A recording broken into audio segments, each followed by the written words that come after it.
Welcome to the channel. We're just a couple of empty nesters from Tennessee. Well, hey guys. I didn't know you all were hanging out in here. Let's go to sleep. Are you sleepy? A little bit.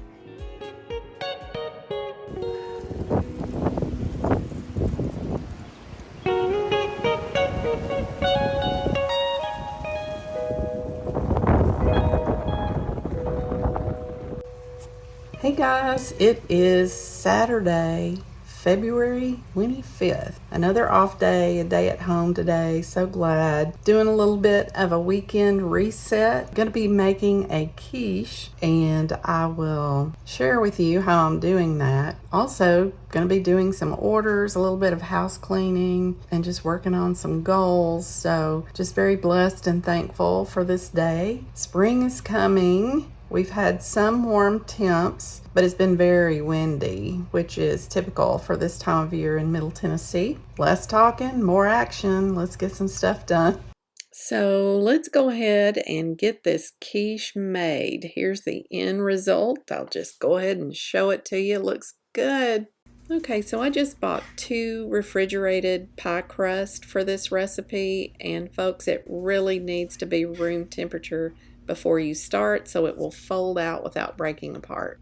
And then we start with some frozen spinach, which I ran some water through and let it drain before we got started. And we'll go ahead and melt a whole stick of butter. Okay, so I threw in some chopped onions that I had in the freezer, and I'm just going to let those saute until they're translucent. Then I added in some minced garlic.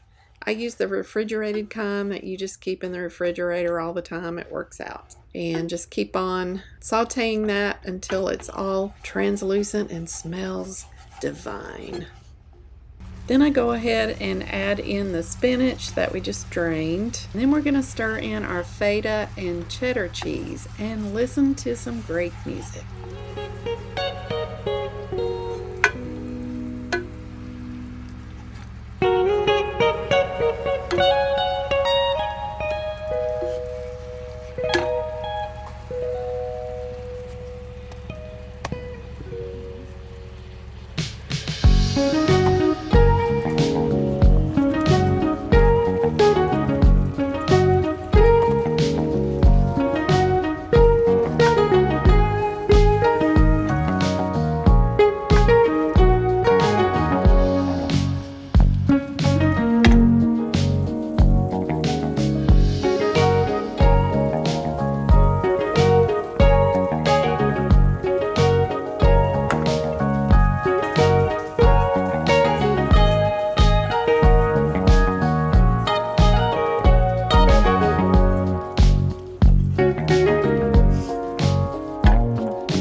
Okay, here's what I'm talking about. The pie shell broke because I wasn't patient and let it get to room temp first. So you're going to pour your mixture over into the pie crust, and then after you pour your egg mixture on, you'll bake it. So I'm going to whisk up about 4 eggs and just pour that right on top of the quiche. After you whisk the eggs together, you are going to add about a cup of milk and some salt and pepper. This is going to bake at 375 for about 40 minutes.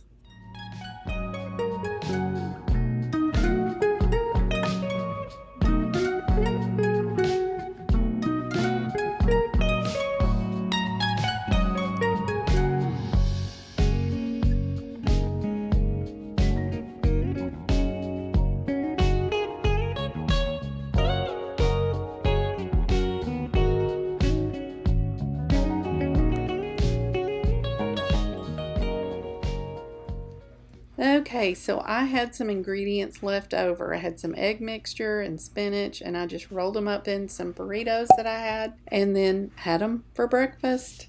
Froze the rest. And that was one more thing that I could cross off of my bucket list for spring. You're cute and you are sweet. Yes, you are. My sweet Dexter. Your sweet pie. Are you ready to get up this morning? Are you ready to get up? Come on, start the day with me. Good boy. Good boy. You're sweet and you're smart. Let's get up.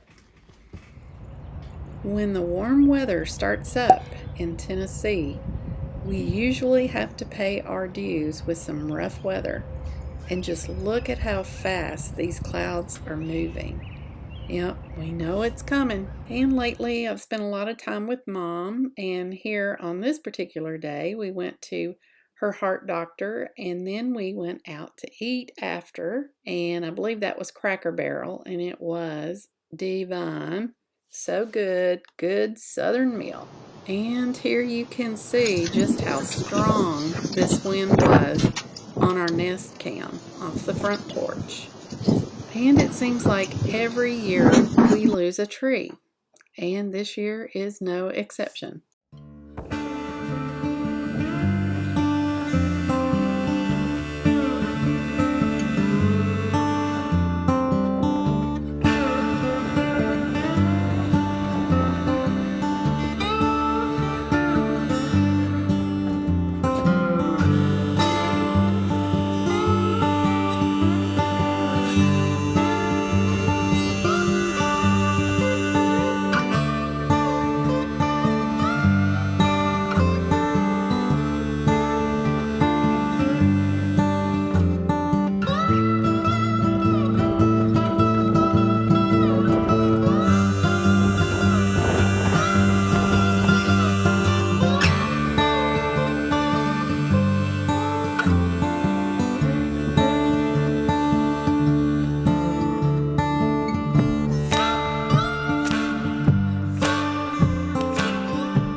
Well, I hope you enjoyed watching this video, but I did want to come in and tell you that if I were to make this recipe again, there are a few things that I would change. Now, I'm going to leave the recipe link in the description box so you can go into the show notes, video notes down below in YouTube and get the link. But if I were to do it different, I would get an already made pie shell, which actually it does say to do in the recipe. I just did my own thing and think it was a Kroger brand that I used, and it just didn't work very well for me. Part of it was my fault that I did not let it completely get to room temperature. I was in a hurry, but I did not let it do room temperature, and it broke. There wasn't enough to come up on the sides, and then I wasn't able to pour all of my egg mixture in. It was just a little bit on the runny side.